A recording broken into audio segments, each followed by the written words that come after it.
बिस्मिल्लाहिर्रहमानिर्रहीम। मैं वफाक अहमद सिद्दीकी, शहर कराची बलदी मसाइल का ग्रुप एडमिन। इस वक्त हमारे साथ मौजूद हैं director municipal services and sanitation जनाब अशरफ इमाम साहब। इनसे बात करेंगे कि मुमकिन बारिशों के पेश नज़र क्या इकदाम करने जा रहे हैं और क्या इकदाम किए हैं उनकी तरफ। मसला बड़े नालों की सफाई का काम हमारा तकरीबन हो चुका है, केएमसी और टीएमसी और उनकी मिलकर। और जो छोटे नाले हैं जो हमारे डोमेन में आते हैं, अल्हम्दुलिल्लाह उनका काम तो 12 महीने चलता रहता है। इस वक्त गुज़श्ता 4 महीनों से यहाँ पर चेयरमैन जमील दिया साहब की हिदायत पर, एमसी आगा खान साहब की हिदायत पर हमने एमरजेंसी नाफिज की हुई है। डे नाइट हमारे यहाँ पर लेबर मौजूद होती है और डे नाइट हमारा 3 शिफ्टों में काम चल रहा होता है।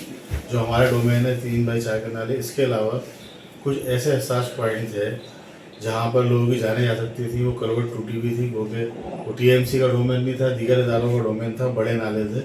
लेकिन उस पर भी हम लोगों ने चेयरमैन साहब की हिदायत पर अल्हम्दुलिल्लाह इक़दाम किए हैं, काम किया है, उन नालों को बनाया है, हमने रिपेयरिंग भी की है।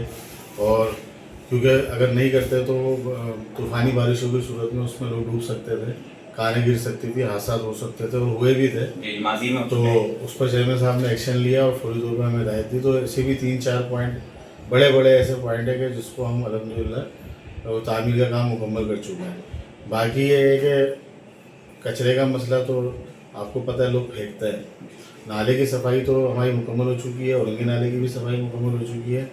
लेकिन ये मसला जब तक हल नहीं होगा जब तक लोग नाले में कचरा फेंकना बंद नहीं करेंगे। बड़े पैमाने पर इस जो है लोग कचरा फेंकते हैं और इसके लिए बाकायदा तौर पर जो है ना एक इक़दाम की ज़रूरत है कि ताकि लोगों को बाज रखा जाए। और दूसरा मसला ये है कि इन्क्रोचमेंट का कुछ छोटे नाले हैं हमारे, लोगों ने उसके आगे चबूतरे बना लिए हैं, फिसलियाँ अपनी स्लोप बना ली हैं गाड़ियों को चढ़ाने के लिए, गैलियाँ बना ली हैं, दुकानदारों ने इंक्रोचमेंट की हुई हैं। तो वहाँ पर हमें बहुत प्रॉब्लम आ रही है, वहाँ हम सफाई नहीं कर पाते हैं। तो लोगों को भी समझना चाहिए कि अपनी इंक्रोचमेंट को रिमूव करें।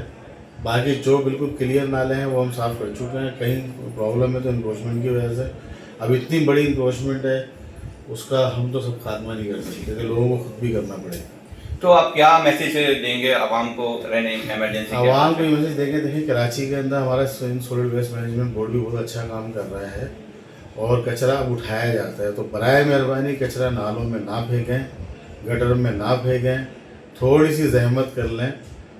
वो कचरे के जो मखसूस पॉइंट्स बने हुए हैं, बॉक्सेस लगे हुए हैं, डब्बे लगे हुए हैं, उनको दे दें। 100-200 रुपये लेके, अगर नहीं भी वो गवर्नमेंट का अगर पहुँच रहा है, जो लोग प्राइवेट लोग उठाते हैं उनको दे दें।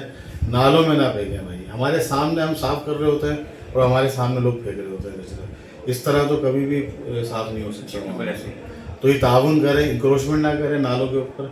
जो नालों के अंदर हमने पॉइंट छोड़े हुए होते हैं सफाई के लिए, वो उनके ऊपर जो है ना कब्जा कर लेते हैं, उसमें अपने चबूतरे बना लेते हैं।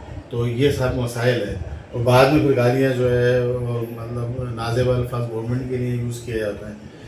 तो अब लोगों को चाहिए अपना भी किरदार अदा करें। जी हमारे साथ मौजूद है director municipal services and sanitation Ashraf इमाम साहब। इन्होंने आवाम से यही गुजारिश की कि एक इदारा है Sindh solid waste management board कि इन्होंने बिल्कुल जहाँ बिन रखे हैं, जहाँ कंटेनर्स रखे हुए हैं और जहाँ डंपिंग पॉइंट्स मौजूद हैं, जो मखसूस जगह कचरे की कचरा मखसूस जगह पर डालें और नालों में कचरा डालने से इज्तनाब करते हैं। Thank you very much.